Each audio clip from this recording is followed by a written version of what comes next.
জীবনে 10টা টাকা কারো পিছনে মনে হয় খরচ করছে বলে মনে হয় না। শ্বশুরবাড়ি ছাড়া আত্মাটা হয়েছে বড়। আর সে লাখ টাকা কামাইলো, কারো লেগে 50 টাকা খরচ করতে পারবো না। তার মতো মানুষের লেগে দুনিয়া চলতো সবার কইছে যে তোর কি তোমার লেগে আনমু। পোলাবান মানুষ, মানুষ কিছু না কিছু আনবই, এটাই নিয়ম। আমি তো আগেই কই যে আমিও যে মায়ের পেছনে যেই টাকার চকলেট মকলেট খাওয়াইছে এই পর্যন্ত, আমার যদি বাচ্চা থাকতো জীবনে একটা সিবি টোকেনে দিত না। হ্যাঁ হ্যাঁ, যেমন আমার ও যে 2 লাখ টাকা বেতন পায়, জীবনে 20টা টাকা আর হয়েছে না খরচ করছে কইতে পারে।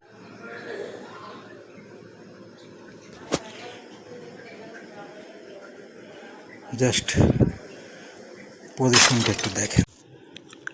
ঘরে খাট আছে, সোফা আছে, চেয়ার আছে, তারপরে ওখানে দরজার কোনায় এভাবে পাটি বিছিয়ে এভাবে শোয়া লাগে। জানি না, কিচ্ছু জানি না। বেশি জানি বলেই সমস্যা, ওই জন্য আমার শত্রু বেড়ে গেছে। এখন থেকে কিছু আর জানি না, শুধু দেখি, অবজার্ভ করি কে কেমন করে। ও দরজা বন্ধ করে রাখি সারাক্ষণ, এখনও খুলতাম না। গোসল করে ঘরটা গরম হয়ে গেছে, সারা ঘর গরম তো প্রচুর, ঠিকমতো কারেন্ট থাকে না, তাই দরজা খুলে অনেক সময় কয়েল ধরাই, ঘরে একটা গরম বাষ্প ভাব জমে, ওগুলো বের করে দিই আর কি। তাছাড়া আমি যতক্ষণ থাকি বাসায় কখনো দরজা জানালা কিছুই খুলি না। কেন খুলি না বুঝুন। এগুলো বলতে বলতে আমি টায়ার্ড। আমার বাবাকে বলেছি, আমার আত্মীয় স্বজনরা পর্যন্ত জানে। উল্লেখ্য একটা কথা না বললেই না, আমার বাসায় 2 ছেলে মানুষ, আমি এবং আমার বাবা। আরেকজন যে আছে আমার বাবার ছেলে, উনি অফিসে থাকে সারাক্ষণ। আর একজন মেয়ে মানুষ, এটা বলা দরকার। এই যে আমি দরজা বন্ধ করে রাখি আমার রুমে এত কষ্ট করে গরমের ভিতরে, তারপরেও কিন্তু আমার রুমের সামনে এসে রান্নাঘর বানিয়েছে, চুলা বানিয়েছে, কাপড় যত উল্টাপাল্টা কাপড় আছে ছোটোখাটো সব কিছু শুকা দেয় আমার ঘরের সামনে। আমি জানি না এখানে কতটুকু বোঝা যাচ্ছে, কি বোঝা যাচ্ছে, কোন ডিজাইনটা বোঝা যাচ্ছে, কোন জায়গার অংশটা দেখানো হচ্ছে, জানি না কেউ বুঝতে পারছে কি না। তবে যাদের জ্ঞান আছে তারা বুঝে ফেলবে। আর যারা সুজি খায়, ফিডার খায়, তাদের কথা আর কী বলবো। আমার আত্মীয় স্বজন, আমার পরিবারের মানুষের তো সুজি খায়, ফিডার খায়, তো তাদের ব্যাপারে আর ওরকম কেউ যদি থাকে একেবারেই কিছু না বুঝে, তাদের আর বোঝার দরকার নেই।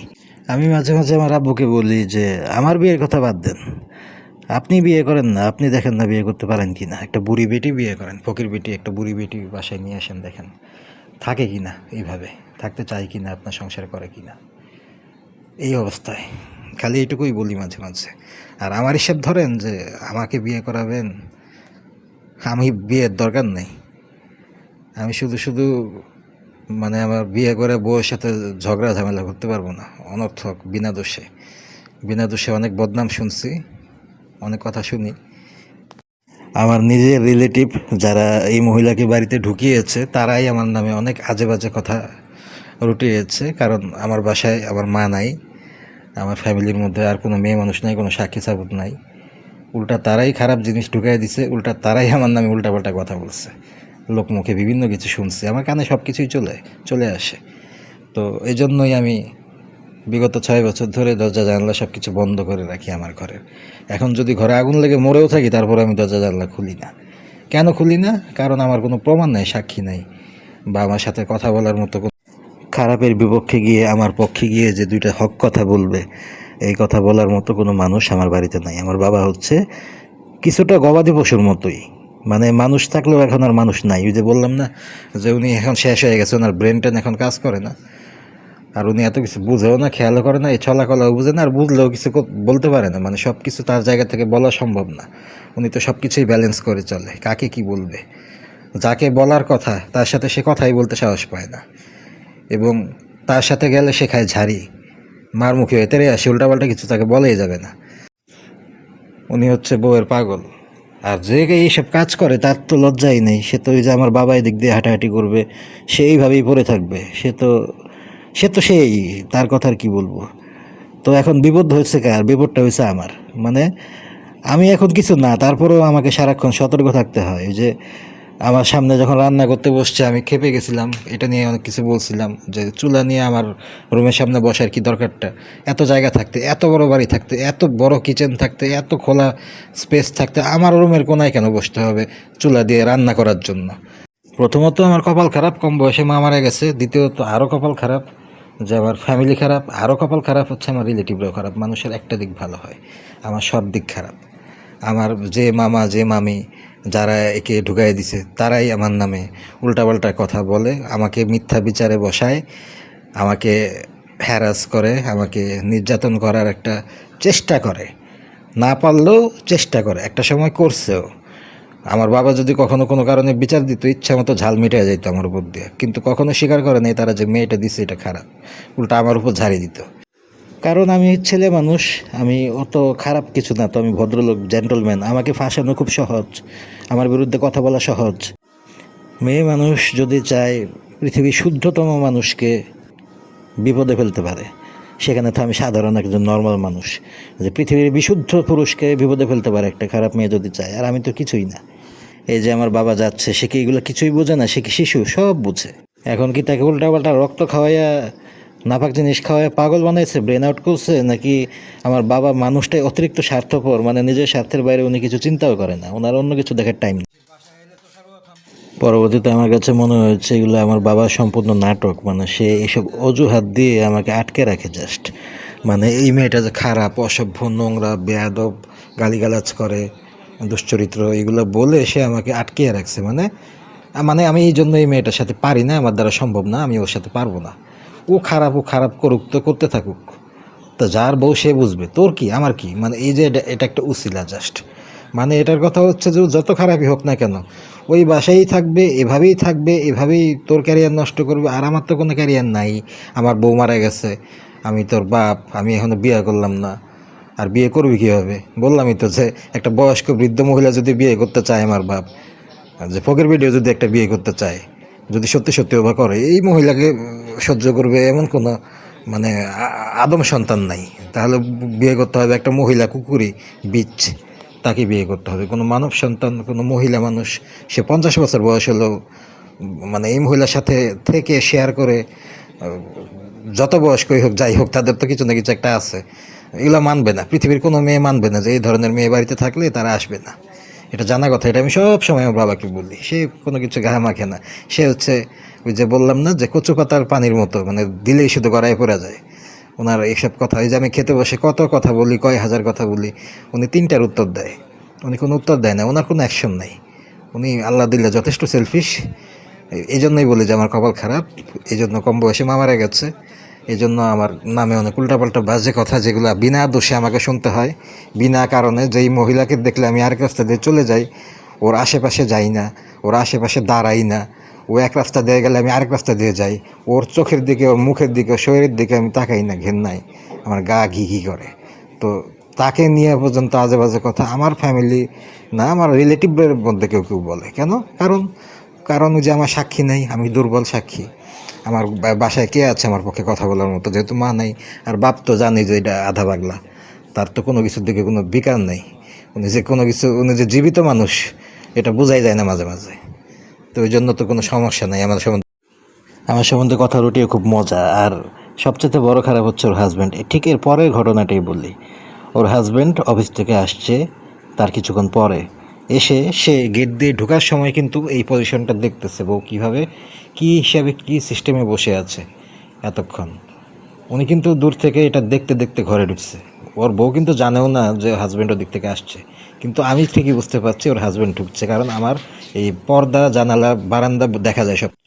ও তো আর দেখতে পাচ্ছে না, ও তো ফ্লোরে বসে আছে, কিন্তু উপর থেকে ওদিক থেকে যখন ওর হাজব্যান্ড আসছে, বাইরের মেন গেট কেচে গেট, সে কিন্তু ঠিকই দেখতে পাচ্ছে। সে খুব ভালো মতো জানে এখানে দোষী কে, এখানে প্রবলেম কার। ওনার বউ যে কত ভালো উনি খুব ভালো জানে। উনি এই ভয়েই এই বাসা ছাড়ে না, কারণ উনি জানে যে বাসার ভিতরেই যে অবস্থা করে আমার বাপ ভাই থাকার পরেই, ওনাকে যদি নিয়ে আলাদা বাসা আমি নেই তাহলে তো লঙ্কাকাণ্ড হয়ে যাবে, প্রতিদিন যে কত মানুষ আসবে। কিন্তু ওই যে আবার বললাম যে আমার কপালটা খুব খারাপ, সব দিক থেকেই খারাপ। কেন খারাপ? উনি খারাপ জানে, উনি জানে কে দোষী, উনি জানে কার সমস্যা, উনি এটা নিয়েই খাবে, উনি এটা নিয়েই থাকবে, কিন্তু উনি ছেড়ে যাবে না। কারণ ওনার ভয় আছে। ওনার ভয় হচ্ছে আমাদের জন্য যেমনই হোক একটা না একটা সেফটি থাকে। যত খারাপই হোক, তিতা বানাচ্ছে, জীবন নষ্ট করছে, জ্বালিয়ে মারছে, নষ্ট করছে বাপ আর ভাইয়ের, আমার তো কিছু না, আমার কিছু দিক থেকে নিরাপদ। আর যদি আলাদা বাসা নেই তাহলে তো কেয়ারটেকার, দারোয়ান থেকে শুরু করে আর কি বলবো। তো যাই হোক, তো সে যখন ঢুকলো ঘরে, সে এসে বসলো। বসার পরে তাকে বলল, আমাকে দেখিয়ে বলতেছে এই যে কুত্তাটার মতো বসে আছে এখানে। আমি কিন্তু আমার চেয়ারে বসছি, ফ্যান ছেড়ে একটু দরজাটা খুলছি সারাদিন পরে একটু। জামাইকে বলতেছে কুত্তাটার মতো বসে আছে, অসহ্য লাগে ওরে দেখলে আমার, দরজাটা চাপায় দেন তো। জামাইকে আদেশ দিতেছে অফিস থেকে আসার পরে। এই যে এখন বললাম না কপাল খারাপ, কেন বললাম, ভালো মানুষের বাচ্চা যদি হইতো না, একটা লাথি মেরে বলতো আমি অফিস থেকে আসার আগে তুই যে দরজা খুলে এখানে বসে ছিলি আমি যে দেখলাম, তখন ও খারাপ ছিল না, তখন তোর সহ্য হইলো, কেমনে সহ্য হইলো, আমি তো তখন ছিলাম না, সারাদিন অফিসে ছিলাম, তুই কেন এইভাবে দরজা খুলে বসে থাকিস এখানে, এখানে যে ওর রুমের বরাবর ও যে তোর দুই চোখে দেখতে পারে না, তোর জন্য দরজা লাগা রাখে, তুই কেমনে এখানে বসে থাকিস, তুই আমি অফিস থেকে আসার পর আমাকে অর্ডার দিস কেন, তুই এত সভ্য, তুই এত শুভ্র, তুই এত সাবিত্রী, তো তুই আগে নিজের ঠিকানা সেফ থাকবি। আমার বাপ এদিক দিয়ে হাঁটাহাঁটি করতেছে, তুই যে দুই ঠেঙার মাঝখানে 6 হাত জায়গা রাইখা কামিজের পিছন দিক উপরে তুইলা এমন মোটা একটা শরীর নিয়ে এইভাবে পড়ে আছিস, আমি আসার পরে তোর দরজা লাগাইতে হয় কেন আমাকে দিয়া, তোর সহ্য হয় না, তাহলে তুই সারাদিন এমন করলি কেন। এটা যদি বলতো, এটা তো বলবে না, এটাই তো আমার কপালটা খারাপ। তার মনে তীব্র বিশ্বাস আমার ভাই, ছোট ভাই ক্যারেক্টারের দিক থেকে একেবারে নাম্বার 1, প্রচুর জেদি, প্রচুর রাগী, রাগ উঠলে যা খুশি তা বলতে পারে, মাথা গরম, কিন্তু কিছু জিনিসে ডিটারমাইন্ড। ও এই মহিলাকে দুই চোখে দেখতে পারে না, এটাই আমার সবচেয়ে বড় শক্তি। কারণ আর যাই হোক, এদিক থেকে আমি নিরাপদ আছি। বরং উল্টাপাল্টা যেগুলো কাজ করে কিছুটা ভয় পায় তুষারকে, এই জন্য কিছু কম করে, বাইরে বাসা নিলে আমার খবর আছে। আমার মনে হয় আমি পৃথিবীর একমাত্র মানুষ যে এই পরিবেশে, এই অবস্থায় নিজেকে কোনো উল্টাপাল্টা কিছুতে না জড়াইয়া উল্টা এরকম নেগেটিভিটি করতে পারে এবং এই কাজের জন্য এই ধরনের মানুষকে ঘৃণা করতে পারে এবং নিজেকে কন্ট্রোলে রাখতে পারে এবং সব কিছু থেকে দূরে রাখতে পারে। নিজের এত বেশি ইগো, এত বেশি অ্যাটিটিউড, মনে হয় আমি একমাত্র ব্যক্তি পৃথিবীর, মানে আমার জায়গায় অন্য কেউ থাকলে এই সুযোগ ছাড়তো না। মানে আমার রুচি বোধ, আমার জিদ, আমার মানে ইগো, আমার রিলেটিভরা মাঝে মাঝে বলে আমি অ্যারোগেন্ট, হয়তো ভাই আমি সেটাই, এরকম কিছুই, অহংকারী বা কি আমি জানি না। বা আমার একটা অভ্যাস আছে, আমি কাউরে যখন একবার অপছন্দ করি বা একবার মানে শুরু থেকে যাকে একবার আমি ঘৃণা করি বা একবার অপছন্দ করি বা তীব্রতর ঘৃণা কারোর প্রতি যদি আমার একবার জন্মে, উপর থেকে যদি আল্লাহ নেইমা আসে তাহলে অন্য কথা, তাছাড়া পৃথিবীর কোনো কিছু আমাকে আর জীবনে তার দিকে টলাইতে পারে না। আমি তুষার একবার যদি একটা জিনিস ঘেন্না করি এবং আমার কাছে মনে হয় যে এই জিনিসটা খারাপ, ওকে আমি দেখতে পারি না, আজকের দিনের পর থেকে ও আমার শত্রু, ওর ওই কাজটা আমার ক্ষতি হয়েছে, ওর এই কাজগুলো আমার সমস্যা করছে, এই জিনিসগুলো আমার ক্ষতি করছে এবং ওর মধ্যে এই সমস্যাগুলো আছে, একবার যদি আমি এটা মনে মনে যদি একবার আমি ফিক্সড করতে পারি, আমার মরছে মা যদি কবর থেকে উঠে এসে আমাকে রিকোয়েস্ট করে যে বাপ তুই ওরে মাফ করে দে, আমি পৃথিবী উল্টে গেলে ওকে মাফ করতে পারবো না। আল্লাহ যদি আসে তাহলে অন্য কথা, তাছাড়া আমি মাফ করতে পারবো না। আমার ডিটারমাইন্ড, আমার হচ্ছে এই ধরনের, এবং আমি ইবলিশের মতো মানুষকে ঘৃণা করতে পারি, এই ক্ষমতা আমার আছে। তো ও যে যে ক্ষতি আমার করছে, ওর সাথে ওই ধরনের কোনো খাতিরের সম্পর্ক পৃথিবী উল্টে গেলেও সম্ভব না। তো ওর সাথে আমি কি করবো, ওর দেখলেই তো আমার গা জ্বলে, ওর সাথে আমি কথাই বলি না কখনো। তো ওর সাথে আবার কিসের খাতিরের সম্পর্ক বা কিসের সুযোগ নেওয়া।